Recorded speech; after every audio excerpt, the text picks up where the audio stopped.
Dear all, in our Vachana, the second shift, that is your afternoon session, is for Varsanupekha Sarvodai Tika. So it's a important Shastra that is written by Parampujya Acharya Shri Kund Kundev approximately 2000 years back. Such an important granth in which 12 anuprekshas, 12 thinkings that are the cause of vairagya, that are the cause of vairagya, that are called the mother of vairagya. That important granth we are going to discuss here, and the more important thing is that Param Pujya Acharya Shri Virag Sagarji Maharaj has written approximately 1100 pages Sanskrit Tika on Varsanupeka Granth, and on which, because of that Tika, they had been awarded Doctorate Vanat. PhD degree had been awarded to Acharya Shri Virag Sagra because of the Sarvodaya Tika on the Varsanupeka Granth by Acharya Kunkunde. So that important granth we are going to discuss here, and you all are very lucky that you have got an occasion to listen this granth. बंधुओं, वाचना के दूसरे चरण में हम लोग क्या चर्चा करने जा रहे हैं? वार्षानुपेखा ग्रंथ। वार्षानुपेखा ग्रंथ आचार्य कुंद देव का एक ऐसा ग्रंथ जो कि आज से लगभग 2000 वर्ष पहले लिखा गया, और एक ऐसा ग्रंथ जिस पर अभी तक कोई संस्कृत टीका नहीं लिखी गई थी। परम पूज्य गणाचार्य श्री 108 विराग सागर जी महाराज ने प्रथम बार इस पर लेखनी चलाई, और लगभग 93 गाथाओं का यह ग्रंथ, जिस पर आचार्य ने कितनी बड़ी 1100 पृष्ठ की संस्कृत टीका लिखी, और संस्कृत टीका के द्वारा इसका विस्तार किया ताकि हम जैसे अबोध बालक भी जो है इसको क्या कर सकें, समझ सकें। तो इस प्रकार से ये वार्षानुपेखा ग्रंथ आपके सामने है, जिसके विषय में आचार्य श्री अपना मंगलाचरण लिखते हैं।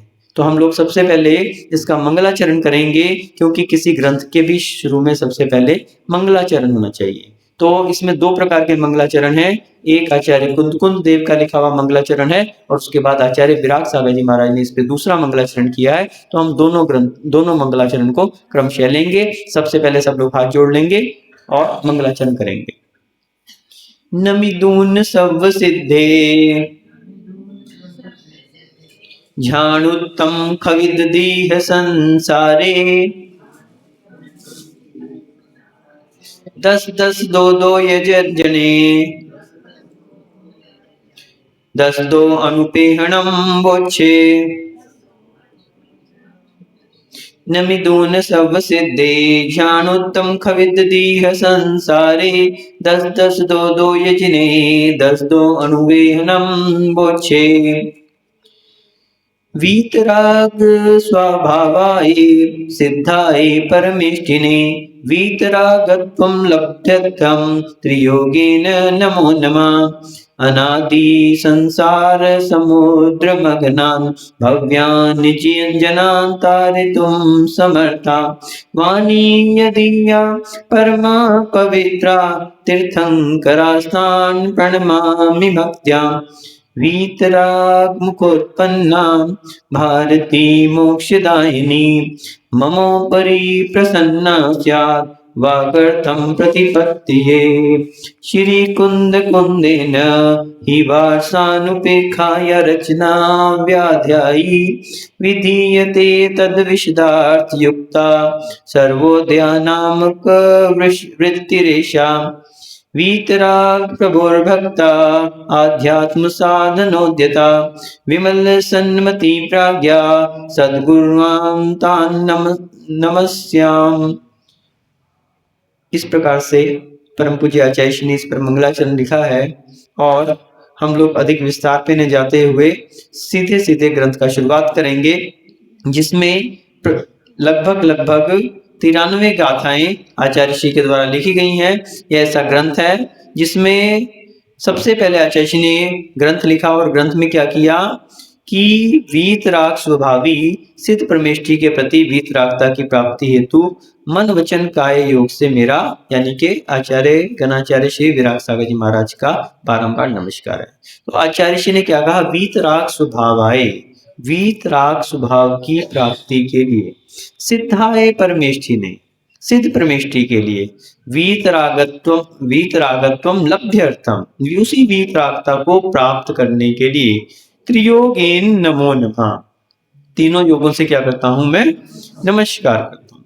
तो बंधुओं सबसे बड़ी बात क्या कही, वीतरागता की बात है। हमारे यहाँ क्या कहा, वीतरागता पूज्य है, वीतरागता धर्म है।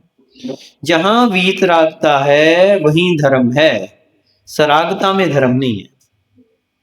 जैन धर्म की सबसे बड़ी विशेषता क्या है, वीतरागता पूज्य है, वीतरागता। और वीतरागता का क्या अर्थ है, जिसका वीतराग यानी कि राग समाप्त हो गया।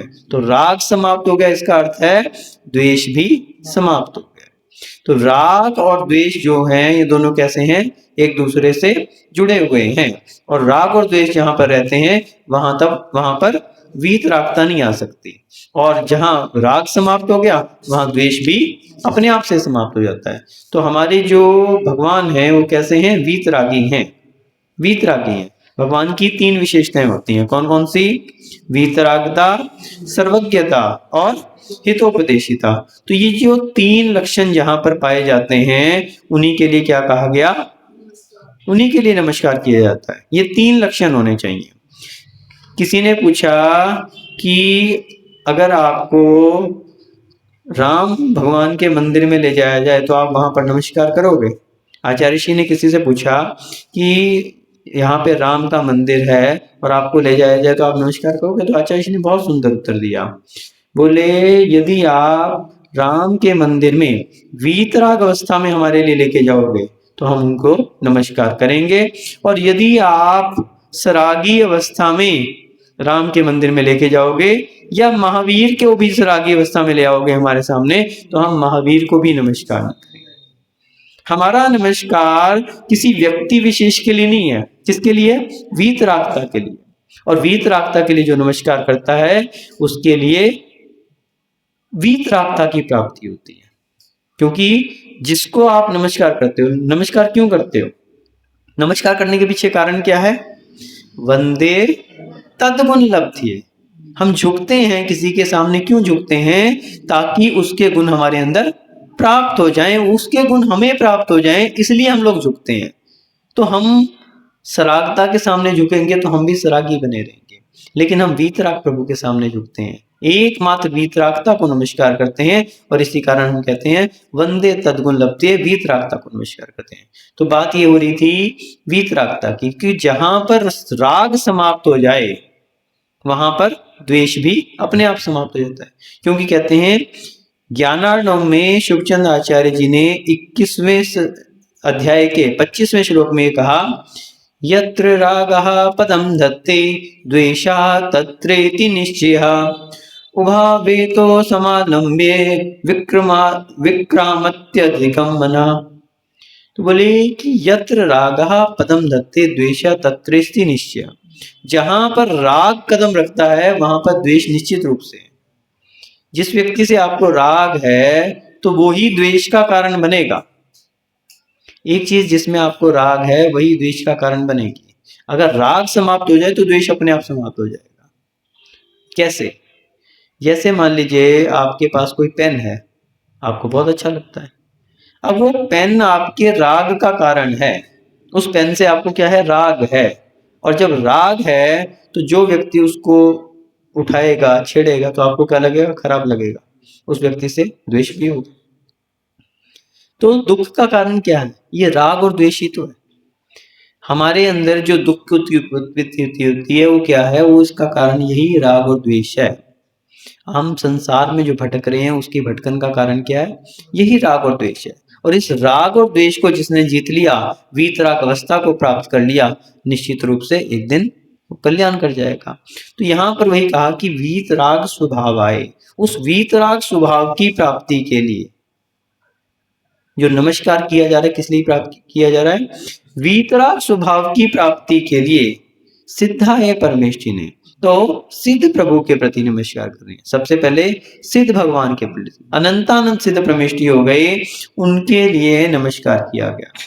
और वीतरागत्वम लभ्यते, उस वीतरागता की, वीतराग स्वभावी सिद्ध परमेष्ठी के प्रति, वीतराग स्वभावाय सिद्धाय, इसको एक साथ लेना है। यानी यहाँ पर जो वीतराग स्वभावाय शब्द है, ये क्या है? सिद्ध प्रभु का लक्षण दिया है, उसका विशेषण दिया है। चतुर्थी का यहाँ पे प्रयोग किया है सिद्धाय, और कैसे सिद्ध? वीतराग स्वभाव वाले। तो यहाँ पर जो चतुर्थी का प्रयोग है, जो विशेष्य के लिए प्रयोग होता है, वही विशेषण भी उसी का, उसमें उसी विभक्ति का प्रयोग होता है। तो क्योंकि सिद्ध परमेष्ठी के लिए नमस्कार यहाँ पर किया गया है, तो चतुर्थी का प्रयोग है। तो जब विशेष्य में चतुर्थी का प्रयोग है, तो विशेषण क्या है? वीतरागता। तो वो वीतराग स्वभाव वाले सिद्ध परमेष्ठी, तो वहां पे विशेषण के लिए भी चतुर्थी का प्रयोग किया है यहाँ पे। तो वीतराग स्वभावाय सिद्धाय, एक साथ लेना है इसको। तो यानी वीतराग स्वभाव वाले सिद्ध परमेष्ठी के लिए नमस्कार है। और किस लिए नमस्कार है?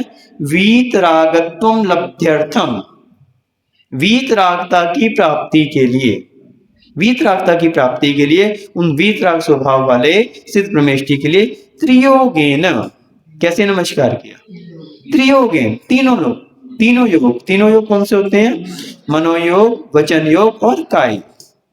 तो जब कभी हम नमस्कार करें तो नमस्कार कैसे करते हैं? त्रियोग संभार के, कहते हैं ना, त्रियोग संभार के। छठाला में क्या कहा? तीनों लोग, तीनों योगों को संभाल कर। पता लगा अपन नमस्कार तो कर रहे हैं और देख कहाँ रहे हैं? कहीं और ही देख रहे हैं। क्या वो नमस्कार सार्थक है? हम भगवान के मंदिर में जाते हैं और मन को जो है अपने घर पे छोड़ के आ जाते हैं। काया से तो हम मंदिर में आ गए, और मन को कहाँ छोड़ा है? बाजार में छोड़ के आ गए, दुकान पे छोड़ के आ गए। एक सेठ जी थे, कहानी आती है, एक सेठ जी थे। अब उनको क्या था? उनका नियम था मंदिर जाने का। अब मंदिर जाने का उनका नियम था, दर्शन का नियम था। तो उनको क्या लगा कि आज समय कम है, तो अपन जल्दी से दर्शन करके आ जाओ, और नहीं तो ग्राहक दुकान पे पहुंच जाएंगे और अपन लेट हो जाएंगे। मंदिर का नियम है, जाना तो पड़ेगा ही। तो वो खटाखट से गए और मंदिर में क्या हुआ, वहां पे पहुंचे और माथा टेका और खट से वापस बाहर निकल आए। तो बाहर उनको माली मिल गया मंदिर का। बोले सेठ जी कहाँ जा रहे हो? बोले दुकान पे जाना है, वो लेट हो गए आज अपन। तो बोले कि लेट तो हो गए, लेकिन दर्शन तो कर लो पहले। बोले कर लिया हमने तो दर्शन। बोले कहाँ किया आपने दर्शन? बोले अभी अभी तो करके आ रहा हूँ, तू हट, तू फटाफट, तू मेरे को लेट मत कर, तू मेरे जाने दे, अभी समय नहीं खराब कर। सेठ जी दर्शन तो कर लो, कम से कम इतनी दूर मंदिर में आए। अरे कर लिया भैया मैंने दर्शन, अभी अभी तो माथा टेक के आया हूँ। कहाँ माथा टेक के आए? वो वेदी पे देखो। सेठ जी इतनी जल्दी नहीं करो, देख तो लो वेदी में भगवान है भी कि नहीं। अरे अरे सेठ जी 10 लक्षण आने वाली है, भगवान का मंजन चल रहा है, वो तो वेदी में है ही नहीं। अरे सेठ जी ने देखा, इतनी जल्दबाजी में था, देख ही नहीं पाया कि भगवान है भी कि नहीं। तो कई बार व्यक्ति का मन कहाँ पे है? मन तो दुकान पे लगा हुआ है, मात्र तन से आता है, अपनी फॉर्मेलिटी पूरी करता है और निकल जाता है। तो इसलिए क्या वो नमस्कार सार्थक हो सकता है? नहीं हो सकता। जब तक मन भी हो, वचन भी हो और काया भी हो, तभी सार्थकता आ सकती है। और आप बिना मन के करेंगे तो कोरी क्रिया रह जाएगी। इसलिए कभी भी कोई क्रिया करो तो मन को भी लगाने का उसमें प्रयास करना चाहिए। लेकिन ये भी ध्यान रखना चाहिए कि अगर मन नहीं लग रहा तो क्या करें? तो क्रिया करनी छोड़ दें। प्रवचन में मन नहीं लगे तो क्या करें? आना छोड़ दें? आना चाहिए। आज मन नहीं लग रहा तो कल लगेगा।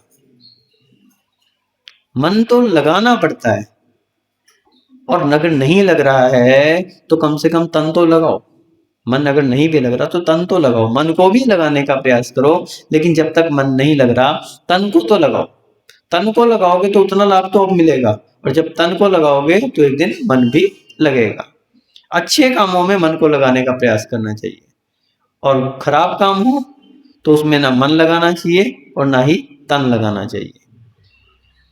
खराब काम में अगर मन भी चला जाए, आपकी इच्छा हो जाए कि मैं रात्रि में भोजन कर लूं, अब कई लोग तर्क देने लगते हैं कि बार बार भूख लग रही है, प्यास लग रही है, तो अपन इतना आकुल व्याकुल हो रहे हैं, बार बार चिंतन उतर जाए तो अपन क्या बिगड़ता है, एक लोटा पानी का पी लो रात में, नियम भले है तो, लेकिन मन से तो इतना पाप हो रहा है, बार बार तो प्यास लग रही, इससे तो एक बार तन से पानी पी लेंगे तो क्या बिगड़ जाएगा, सारी रात आराम से तो निकाल लेंगे अपन, बार बार मन वहां तो नहीं जाएगा। तो क्या ऐसा कर लेना चाहिए, सारी रात जो है मन में पाप उत्पन्न हो, पीने के पानी पीने के भाव जगे, उससे अच्छा तन से एक बार कर लो, क्या दिक्कत है? नहीं। बोले मन जाता है जाने दे, तू मत जाए शरीर, मन जाता है जाने दे, तू मत जाए शरीर, उतरी धरी कमान पे क्या करेगा तीर।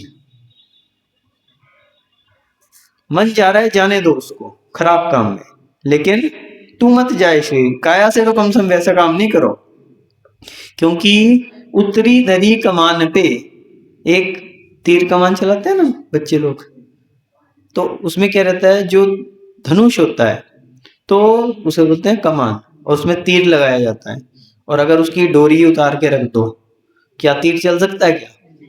कितना भी प्रयास कर लो तीर नहीं चल सकता, कितना आप उसको लगाओ छोड़ दो वहीं गिर जाएगा, जा नहीं सकता। उत्तरी धरी कमान में उतार दिया ना उसको, जब उतार दिया तो क्या करेगा तीर, अब तीर उसका किसी का अहित नहीं कर सकता, तो इसलिए मन जा रहा है जाने दो, क्या क्या बिगाड़ लेगा वो उसका, लेकिन आपने क्रिया से भी वैसा कर लिया तो फिर अनर्थ ही हो गया। तो इसलिए मन वचन काया त्रियोग, तीनों को एक साथ लगा के कैसे करना चाहिए, अपने को नमस्कार करना चाहिए। अगली पंक्तियों में आचार्य कहते हैं, अनादि संसार समुद्र मग्नान भव्यांजनानां तारितुम समर्था, वाणी यदीया परमा पवित्रा, तीर्थंकरास्तान प्रणमामि भक्त्या। क्या कहा? अनादि संसार समुद्र मग्नान, अनादि संसार, संसार कैसा है? अनादि, हम संसार में कब से भ्रमण कर रहे हैं?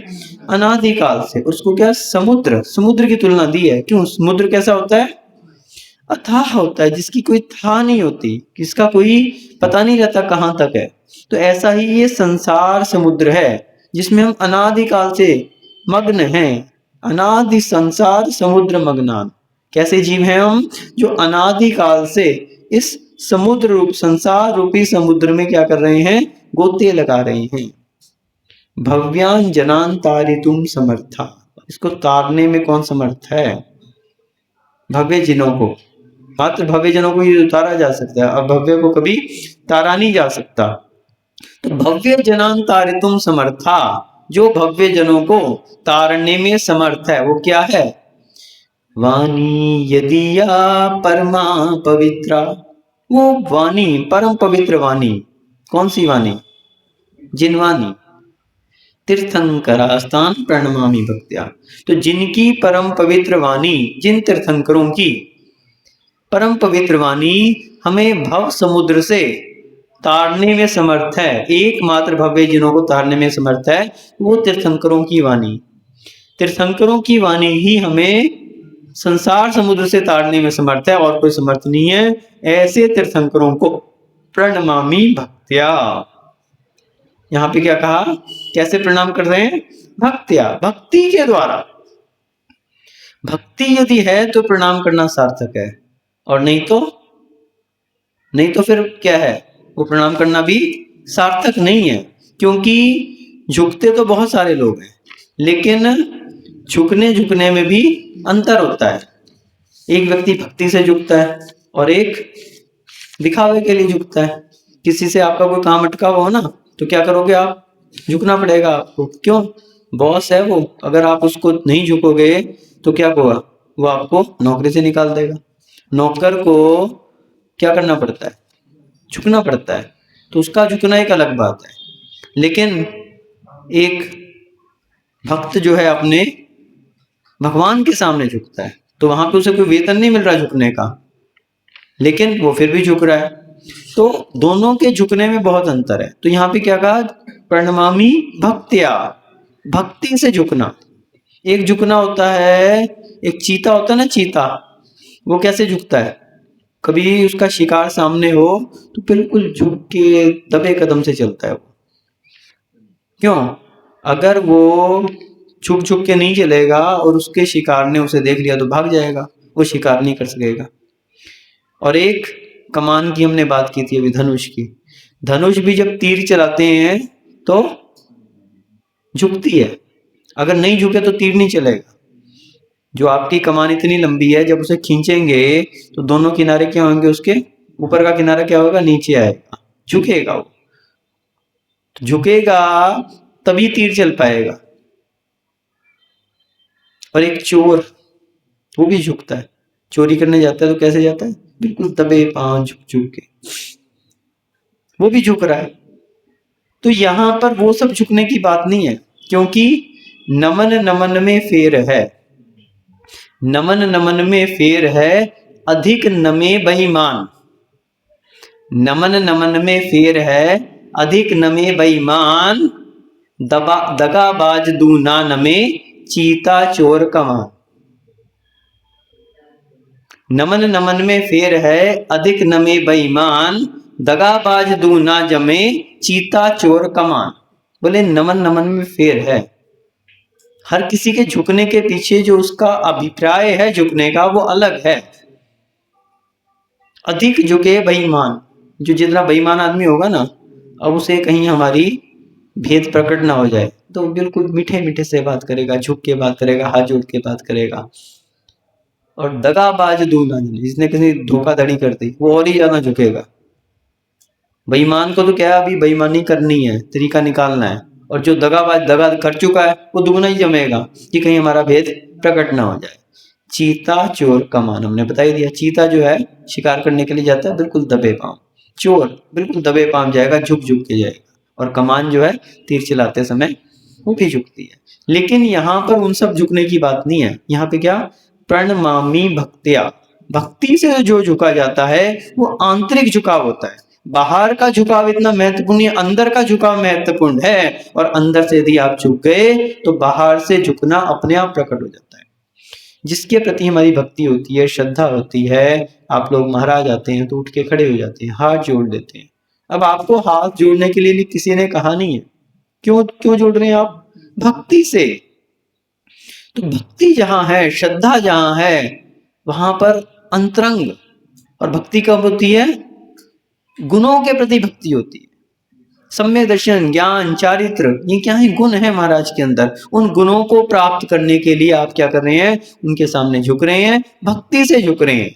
कोई वेतन नहीं मिल रहा उसमें, ना ही आपको कोई उससे लाभ हो रहा है, लेकिन उन गुणों का आपको आपके अंदर भी समावेश हो, इस कारण आप उस भक्ति से मुनिराज के सामने झुकते हैं।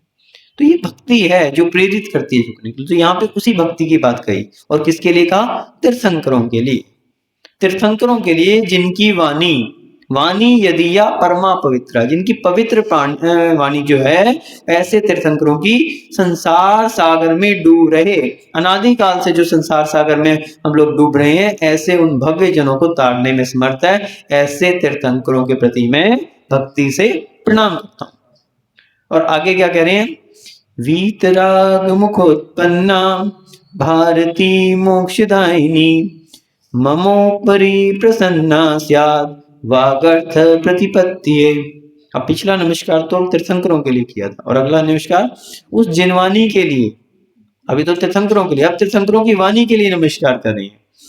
वीतराग मुखोत्पन्ना, जिनवाणी की क्या विशेषता है, वीतरागी प्रभु के मुख से उत्पन्न हुई है, वही जिनवाणी है, और बाकी सब क्या है, जनवाणी है। आज के समय में आपको बहुत सारे वक्ता मिल जाएंगे, बहुत सारे अपनी अपनी बात कहने वाले मिल जाएंगे, तर्क से, युक्ति से, बहुत सारे ऐसे कारण बता दें जिससे अपनी बात को सही साध। लेकिन ध्यान रखना चाहिए, आगम के परिप्रेक्ष्य में यदि वो बात कही जा रही है तब तो हमें स्वीकार करनी चाहिए, अन्यथा कदापि स्वीकार नहीं करना चाहिए। हम लोग पूजन पद्धतियों में देखते हैं, बहुत सारे अंतर आ गए, बहुत सारे अंतर आ गए। क्या हमने उस अंतर को डालने से पहले ये देखने का प्रयास किया कि ये आगम सम्मत है या नहीं है? कभी हमने देखने का प्रयास किया? जिसने जैसा बताया, अब वो कोई ब्रह्मचारी भी हो सकते हैं, कोई पंडित जी भी हो सकते हैं, कोई मुनिराज भी हो सकते हैं, कोई माता जी भी हो सकती हैं, कोई भी हो। अगर कोई महाराज आपको कहें कि आप ऐसा नहीं ऐसा किया करो, बहुत अच्छी बात है, अच्छी बात बता रहे हैं, लेकिन पहले उनसे हाथ जोड़ के विनय के साथ निवेदन कर दो कि हे भगवान, हमें इसका आगम प्रमाण और दे दीजिए। आगम प्रमाण यदि वो दे देते हैं कि अमुक आचार्य ने अमुक ग्रंथ में, अमुक शास्त्र में, अमुक श्लोक में, अमुक अध्याय में ये बात कही है, उसका ये अर्थ है, आप सहर्ष स्वीकार कर लो, धन्य हो जाओ उसको स्वीकार करने के लिए। लेकिन अगर कोई मात्र तर्क दे, युक्ति दे, उसको सहसा स्वीकार नहीं करो। क्यों? क्योंकि जो हमारी पुरानी पद्धतियां चली आ रही हैं, हमारे बाप दादा की जो परंपराएं चलती आ रही हैं, उसके पीछे वो भी बुद्धिजीवी थे। ऐसा नहीं था कि उनके अंदर कोई कॉमन सेंस नहीं थी अथवा सोचने समझने की ताकत नहीं थी। कोई ना कोई उनने अगर उसको पद्धति को चलाया है, तो उसके पीछे उन्होंने कोई ना कोई आचार्यों का अथवा कोई ना कोई आगम प्रमाण को देखकर ही वो पद्धति को अपनाते आ रहे हैं। जो इतने सालों से पद्धति चली आ रही है, आज तक जिसका किसी ने विरोध नहीं किया, आज एक व्यक्ति के कहने पे आपने सहसा अगर उसको चेंज कर दिया, तो निश्चित रूप से आपने क्या कर लिया? आगम के विरुद्ध कार्य कर लिया। यदि आपको आगम प्रमाण मिलता है तो आप उसको चेंज करो, अन्यथा उसको कदापि चेंज मत करो। गुरु परंपरा से हमारी जो पद्धतियां चलती आती हैं, हम उनको सहसा चेंज नहीं करते। अगर हमें आगम प्रमाण, हम क्योंकि आगम तो क्या है, विशाल है, अथाह समुद्र, हम सारा आगम थोड़ी जानते हैं। लेकिन गुरु परंपरा से जो कार्य करते आ रहे हैं, उसी को हम आगम सम्मत मानते हैं। क्यों? हमारे गुरु ऐसा करते थे, तो इसलिए हम भी ऐसा कर रहे हैं। फिर आज अगर कोई नया व्यक्ति कोई बात कहता है और आगम प्रमाण उसके विषय में दे देता है, तो हम उसको स्वीकार कर लेते हैं। सबसे पहले क्या करते हैं अपन? जो अपनी गुरु परंपरा चली है, उसी प्रकार से जो हमारी पुरानी पूजन पद्धतियां चली आ रही है, चाहे वो दर्शन के विषय में है, चाहे वो अभिषेक के विषय में है, चाहे वो पूजन के विषय में है, जो पुरानी पद्धतियां चली आ रही है। आचार्य बहुत सारे ऐसे उदाहरण देते हैं। जैसे आप लोग पूजन करते हैं, तो क्या करते हैं? सबसे पहले आवाहनन, स्थापनम और फिर सन्निधिकरण, और उसके बाद क्या करते हो? पुष्पांजलि क्षिपामि। अब ये बताओ, ये जो पुष्पांजलि क्षिपामि वाली जो बात है, क्या ये आगम सम्मत है? कौन से शास्त्र में ऐसा कहा? आप पुरानी पुस्तकें उठा कर देखो, उसमें कहीं पुष्पांजलि क्षिपामि नहीं लिखा हुआ मिलेगा। ये पिछले 20, 25, 50 साल से एक परंपरा चल गई, वहां पर पुष्पांजलि छिपाई, जबकि ऐसी कोई पद्धति है ही नहीं। पुष्पांजलि क्षेपण का अर्थ है आभार प्रदर्शन। जब अपन पूरी पूजा कर चुके होते हैं, उसके बाद कहते हैं पुष्पांजलिम क्षिपामिम। शांति पाठ जिस समय होता है, विसर्जन होता है, उस समय कहते हैं पुष्पांजलिम क्षिपामि। आए जो देवगण, पूजे भक्ति प्रमाण, सो अपने घर जाइए। तो आभार प्रदर्शन है कि आप हमारे यहाँ पर आए, हम आपके आभारी हैं। उस समय उनके लिए पुष्पांजलि क्षेपण किया जाता है। उस मौके पे आभार प्रदर्शन है। जैसे आप लोग कोई बर्थडे पे आता है तो क्या करते हैं? रिटर्न गिफ्ट देते हैं। तो ये पुष्पांजलि क्या है? वो उनके लिए रिटर्न गिफ्ट है एक तरह का। और आपने पूजन शुरू करी और उसी समय कर दिया पुष्पांजलि भी आप कर लेंगे, अपन तो पूजा, आप तो जाओ अपने घर। सोचो, जो आवाहन करते हैं, सनिधिकरण करते हैं, कभी खाली हाथ से नहीं करना चाहिए। अभी क्या परंपराएं चल गई? खाली हाथ से अत्र तत्र समाज, बोले मुद्रा शासन में ऐसा आया। मुद्रा शासन में मात्र उसकी मुद्रा बताई है, लेकिन उसका अर्थ ये नहीं बताया कि आप खाली हाथ से करो। वहां तो जल चलाने की भी, चढ़ाने की भी मुद्रा है, तो आपको जल लेने की जरूरत ही नहीं है, फिर तो जल खाली ऐसा कर लिया करो। चंदन चढ़ाने की मुद्रा है, खाली चढ़ा दिया करो। वो मात्र मुद्रा बता रहे हैं कि आप सामग्री हाथ में लेके इस मुद्रा से ये कार्य करो, लेकिन ये नहीं कहा कि खाली हाथ करो। अभी हम लोग देखते हैं पूजन में क्या पत्तियां मिल गई, आवाहन, स्थापन, सनिधिकरण तो खाली हाथ करेंगे, उसके बाद पुष्पांजलि छिपामी, दोनों जगह गड़बड़ कर। भरे हाथ से होता है आह्वान, आह्वान, स्थापन, सनिधिकरण, सब कैसे हुआ? भरे हाथ से। और उस समय पुष्पांजलि क्षेपण का कार्य नहीं। जल आदि आप चढ़ाते हो तो खाली थोड़ी हाथ से चढ़ाते हो, जल हाथ में लेते हो। मुद्रा ये वाली है वो एक अलग बात है। तो इस प्रकार से हम बता रहे हैं कि कोई भी हमारी पुरानी पद्धतियां उनका, क्योंकि जिनवानी जिनवानी है, वीत राग मुखोत्पन्ना, भगवान के मुख से जो मुखरित हुई है, उत्पन्न हुई है, उस जिनवानी की हम बात कर रहे हैं। वो जिनवानी को आधार लेके कभी भी कोई कार्य करना चाहिए तो उसी को। तो यहाँ क्या कहा, वीतराग मुखोत्पन्ना भारती मोक्षदायिनी। यही चीज आप, चाहे पूजन है चाहे प्रक्षाल है, आप देखो प्रक्षाल में भी बहुत बहुत नई नई पत्तियां चल गई आजकल, बहुत सारी नई पत्तियां। कहीं छत्र की परंपरा है, कहीं ऐसे ऐसा करके चमर की परंपरा। हमारे यहाँ 8 प्रतिहारे बताए हैं और आप मात्र 2 ही कर रहे हैं। 8 के 8 क्यों नहीं कर रहे? 8 प्रतिहारों का करो ना। छत्र के लिए भगवान के सिर पे ऐसे हाथ कर देते। अगर अनुमोदना करनी है तो अनुमोदना हाथ जोड़ के की जाती है। अनुमोदना कैसे होती है? हाथ जोड़, बोले अनुमोदना करें, अनुमोदना करें, ऐसा अनुमोदना नहीं होती। अगर ऐसे अनुमोदना होने लगे तो जब महाराज का आहार हो तो ऐसा ऐसा करना शुरू कर दिया करो, अनुमोदना करें। कैसे होते हो? आप बाहर से खड़े हो देखते हो, हाथ जोड़ के, हाथ जोड़ के अनुमोदना होती है, सभ्य तरीका है। और भगवान के ऊपर ऐसा हाथ कर देना असभ्यता है, असभ्यता, असभ्यता है। कहीं ऐसा ऐसा करते हैं। अनुमोदना होती है हाथ जोड़ के। आप अच्छा, आपकी क्षमता है, आप अच्छा बढ़िया चांदी का चमर लो, अर्पण करो, चमर लो, अर्पण करो, अच्छी बात। लेकिन ये जो पद्धतियां आज शुरू हो गई, आप देखो पुरानी पद्धतियां ऐसी कभी नहीं थी। पुराने लोगों को आप देखो, आज से 25-50 साल पहले कहीं ऐसी नहीं, लेकिन कोई ना कोई ने ऐसा अपना एक वो दिखाने के लिए ऐसा शुरू कर दिया और आपने अपनाना शुरू कर दिया। तो इस प्रकार से आप लगाते जाओ, कभी भी पुरानी पत्तियों को सहसा चेंज मत करो, पुरानी पद्धतियां हैं हमारी। तो इस प्रकार से जो जिनवानी में आ जाए, शास्त्र कौन सा? आचार्य प्रणीत होना चाहिए। पंडितों के लिखे को मान्य नहीं किया जाता। या तो पंडितों का लिखा हुआ भी शास्त्र प्रणीत से सम्मत खाता हो तो ठीक है, लेकिन अगर शास्त्र प्रणीत बात कुछ और है और उससे विपरीत बात अगर कहीं कही जा रही है, उसको कभी स्वीकार मत करो, प्रमाण देखो, आगम के अनुसार कार्य करो। तो यहाँ क्या कहा? वीत राग मुख उत्पन्ना, वीत रागी प्रभु के मुख से जो उत्पन्न हुई है, ऐसी भारती मोक्षदायिनी, वही भारती मोक्ष का कारण है, मोक्ष को देने वाली है, जो वीत रागी, जिनवानी, जनवानी नहीं है। आगम आगम है, तर्क उसका मुकाबला नहीं कर सकता। और तर्क भी क्या है? तर्क किसे कहते हैं? जो तर्क आगम को सपोर्ट करे, आगम के अनुरूप चले, वो तर्क है, और जो ना करे वो कुतर्क है। तो कुतर्क है, कितना भी आप तर्क दे दो, कुछ भी कर लो, अगर आगम को बाधित कर रहे हो तो वो तर्क नहीं, कुतर्क है।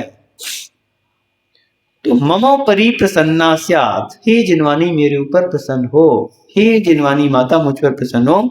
वागर्थम प्रतिपद्यते, यानी उस वागर्थम, उस वाग यानी कि जो बात कही जा रही है, वाग यानी वाणी के अर्थ को प्रतिपत्तिये, उसकी उपलब्धि, उसका अर्थ मैं समझ सकूं, इतनी मुझे क्षमता प्रदान करें, मेरे ऊपर प्रसन्न हो। ऐसी वीतराग वाणी के प्रति क्या कर रहे हैं? नमस्कार कर रहे हैं। तो इसलिए वीतराग मोत्पन्ना भारती मोक्षदानी, ममोपरि प्रसन्ना स्यात्, मेरे ऊपर प्रसन्न हो, इसलिए उस वाणी को भी मैं क्या कर रहा हूं? जिन वाणी को भी उस शब्द और अर्थ की प्रतिपत्ति के लिए, उपलब्धि के लिए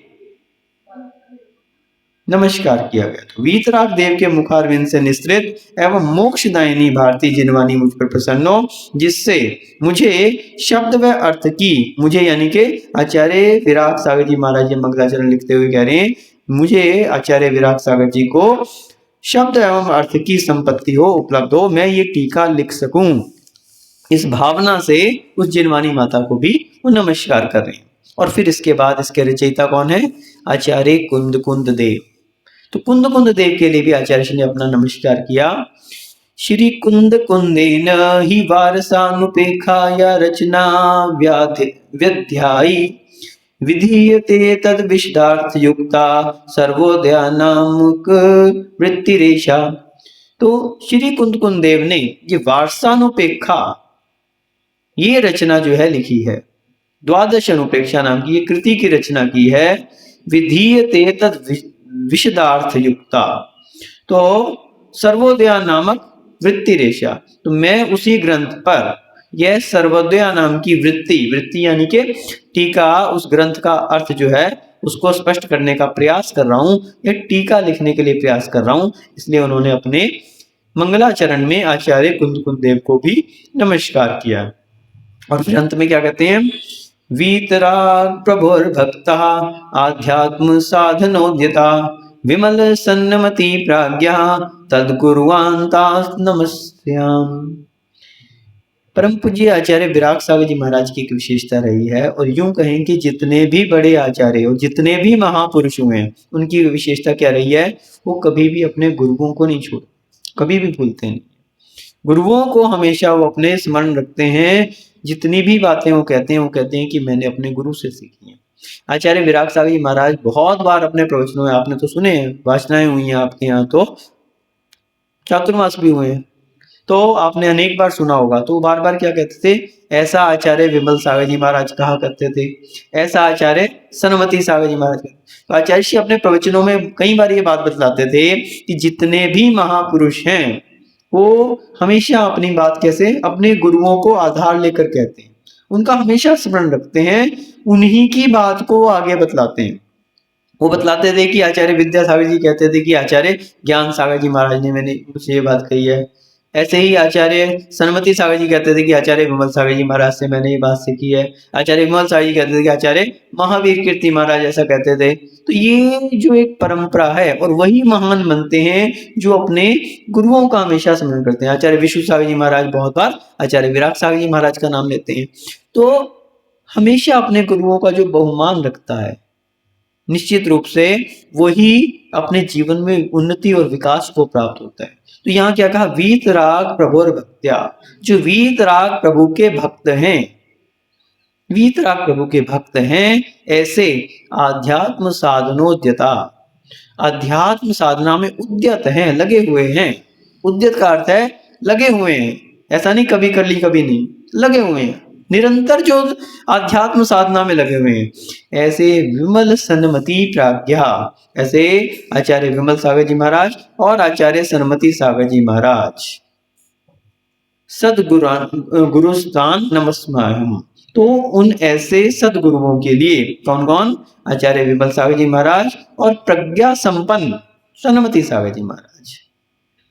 तो निमित्त ज्ञानी आचार्य विमल सागर जी महाराज और प्रज्ञा संपन्न आचार्य सन्मति सागर जी महाराज, उनके लिए क्या कहा, मैं नमस्याम्यहम, ऐसे सदगुरुओं के लिए, सदगुरुओं के लिए, उन दोनों गुरुओं के लिए, क्योंकि आचार्य विमल सागर जी महाराज आचार्य श्री के मुनि दीक्षा प्रदाता थे, आचार्य सन्मति सागर जी महाराज उनके क्षुल्लक दीक्षा प्रदाता थे। तो उन्होंने अपने दोनों गुरुओं का सम्मान एक साथ रखा है।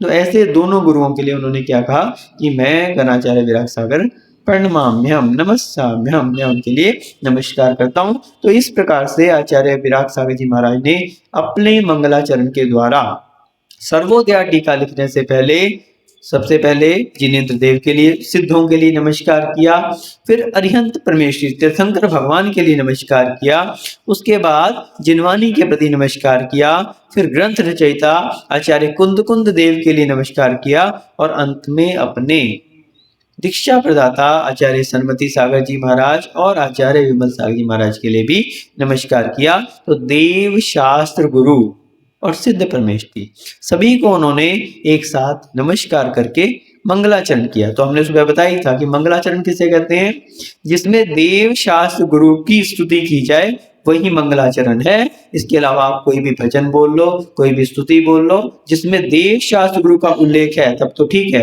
अगर वो नहीं है तो उसे मंगलाचरण संज्ञा नहीं दी जा सकती, उसके बगैर मंगलाचरण हो ही नहीं सकता।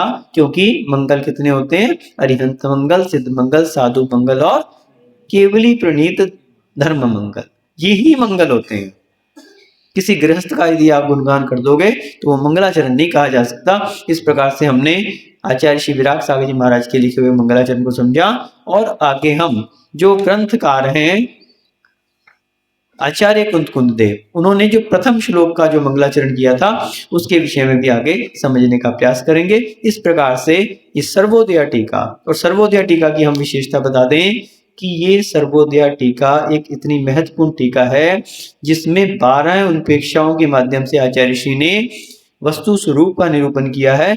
और इसमें भी द्वादशांग का सार है। ये एक टीका क्या है, एक डिक्शनरी है, एक डिक्शनरी है। इसको हम जिस समय ये छपी थी इसको हमेशा साथ में इसलिए रखते थे कि कोई भी किसी तरह की क्वेरी आ जाए, थोड़ी मेहनत करनी पड़ती थी, ढूंढनी पड़ती थी, लेकिन इसमें बहुत सारे विषय मिल जाते थे, बहुत सारे विषय। तो आचार्य श्री के चिंतवन विचार बहुत सारा कुछ इसमें जो है 1100 पृष्ठ की सर्वोदया टीका में समाहित है, जो कि निश्चित रूप से एक बहुत यूनिक ग्रंथ है जिसके लिए आचार्य श्री के लिए पीएचडी की उपाधि दी गई इसी सर्वोदया टीका के कारण। तो उसको आपको सुनने का यहाँ पे सुअवसर मिल रहा है। आप लोग प्रतिदिन समय का ध्यान रखते हुए समय से आए और इस ग्रंथ का अध्ययन करें और लोगों को भी प्रेरित करें इस वाचना में भाग लेने का। और निश्चित रूप से ये जहाँ एक और हमारे वैराग्य को जननी करने वाली ये 12 अनुप्रेक्षाओं का हमें चिंतन करने के लिए मिलेगा, और दूसरी और हमारे लिए बहुत सारे ज्ञान को भी अर्जित करने का हमारे लिए क्या मिलेगा, अवसर मिलेगा। हम 12 भावनाएं तो रोज पढ़ते हैं, राजा राणा छत्रपति, पढ़ना एक अलग बात है, और भावना किसे कहते हैं, बार बार भाया जाए उसे भावना कहते हैं। बार बार भाया जाए, भाना यानी चिंतवन करना, उसके अर्थ में उतरना और उसको हृदय में, अपने हृदय में आत्मसात करना, वो भावना है।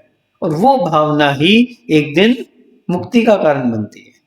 तो इसलिए हम इस 12 भावनाओं का भी अध्ययन करें और इस सर्वोदया टीका के द्वारा अपने ज्ञान को भी विस्तृत करें और एक दिन केवल ज्ञान को प्राप्त कर सकें। इस भावना से जब लिए परम पूज्य गणाचार्य श्री 108 विराग सागर जी महामुनि राज जी की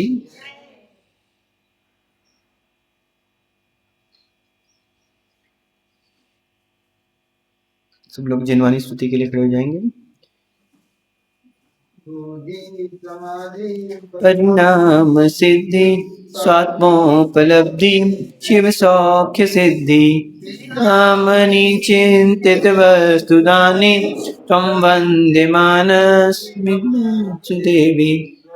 जिनवानी माता की जय। परम पूज्य गणाचार्य श्री 108 विराग सागर जी महामुनि राज जी की जय।